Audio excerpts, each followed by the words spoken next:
लखनऊ के केजीएमयू में power grid corporation of India limited ने सीएसआर पहल के अंतर्गत सर्जरी विभाग को रोबोटिक सर्जरी मशीन डोनेट की।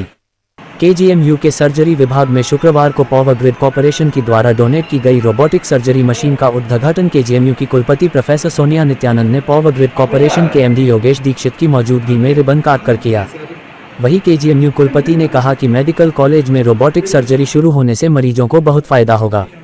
कुलपति ने बताया कि रोबोटिक सर्जरी के प्रशिक्षण के लिए कमेटी गठित की, साथ ही डॉक्टर्स के प्रशिक्षण के बाद जल्द ही केजीएमयू में मरीजों के लिए बहुत ही कम दरों पर रोबोटिक सर्जरी प्रारंभ होंगी। वहीं power grid MD Yogesh ji ने बताया कॉर्पोरेशन समय समय पर चिकित्सा क्षेत्र में सहयोग करता रहता है। आज विभाग ने 12 करोड़ 9 लाख लागत की रोबोटिक सर्जरी मशीन केजीएमयू को डोनेट की है। उन्होंने बताया इससे पहले भी मरीजों के तीमानदारों के रहने के लिए लगभग इसी लागत से एक रेन बसेरा बनवाया गया था। इस अवसर पर केजीएमयू की कुलपति श्रीमती नित्यानंद व पावर कॉर्पोरेशन के एमडी योगेश कुमार के साथ कई वरिष्ठ डॉक्टर व पावर कॉर्पोरेशन के अधिकारी भी मौजूद रहे।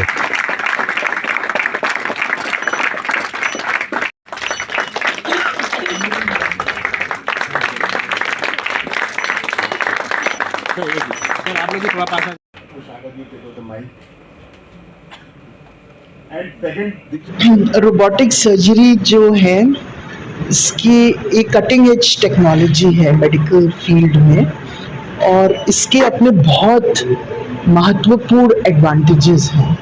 प्रिसिशन है, नॉन इन्वेसिव है।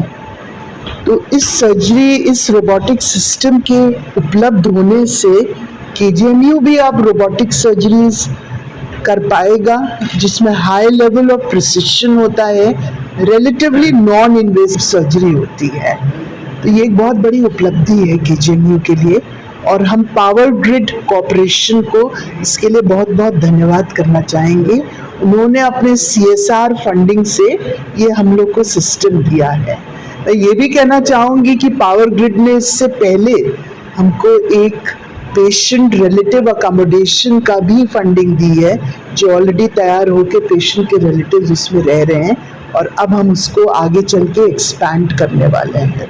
सब पेशेंट के लिए कितना बेहतर रहेगा, कितना अच्छा रहेगा? जी, पेशेंट के लिए, जो पेशेंट्स रोबोटिक सर्जरी कराना चाहते हैं तो उनके लिए तो बहुत ही बड़ी चीज़ है, क्योंकि इसमें प्रिसिशन होता है, नॉन इन्वेसिव होती है। इसमें जो टिश्यूज़ को डैमेज होता है या टिश्यूज़ को इंजरी होती है वो बहुत मिनिमम होती है। कब से शुरू हो जाएगी? अब तो पहले तो हम लोग आज टेक ओवर कर रहे हैं, फिर मैंने एक कोर कमेटी बनाई है रोबोटिक सर्जरी के लिए।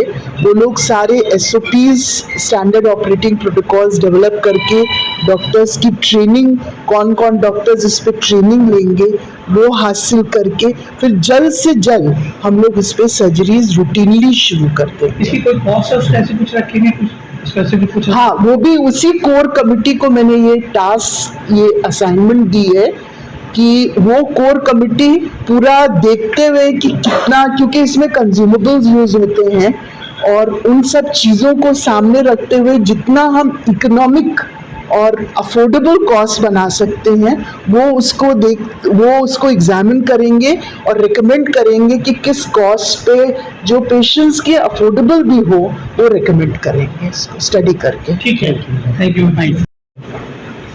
एक्चुअली पावर ग्रिड ने पिछले 10 साल में लगभग 1500 करोड़ रुपए के CSR के अंदर काम किया है, और उसमें से 60% हमारा ये टारगेट रहता है कि हम मेडिकल की फील्ड में दें। और केवल लखनऊ में हमने लगभग 36 करोड़ रुपए के CSR के प्रोजेक्ट किए हैं, और सारे के सारे 36 करोड़ रुपए हमने मेडिकल में ही किया है। 12 करोड़ रुपए का हमने यहाँ पर जो पेशेंट के रहने के लिए विश्राम सदन बनाया था, ये भी 12 करोड़ रुपए का है। 11 करोड़ रुपए का अभी हमने ICU ACPGI को दिया था, और यहाँ जो विश्राम सदन है उसके लिए कुछ फर्नीचर भी हम खरीद रहे हैं। हम एम्स गोरखपुर में 500 बेड का भी विश्राम सदन बना रहे हैं। तो मेडिकल पे हमारा फोकस है। अगर हम लोग उत्तर प्रदेश के लिए, और हम लोग का मुख्यालय यहाँ पर है, पावर ग्रिड कॉर्पोरेशन का जो उत्तरी क्षेत्र 3 का मुख्यालय लखनऊ में है, तो लखनऊ में अगर हम कुछ भी ऐसा काम कर सकते हैं तो उससे हमें गर्व होता है, और हम अपने समाज के लिए कुछ वापस कर सकते हैं। तो ये हमारी रिस्पॉन्सिबिलिटी है। क्या आगे प्लान है आपका? तो किसी इस तरीके का अनुरोध आता है तो हम उसको देखेंगे कि किस तरीके से हम सहयोग कर सकते हैं। तो we are open for any kind of. ठीक है सर, ठीक है। चलिए।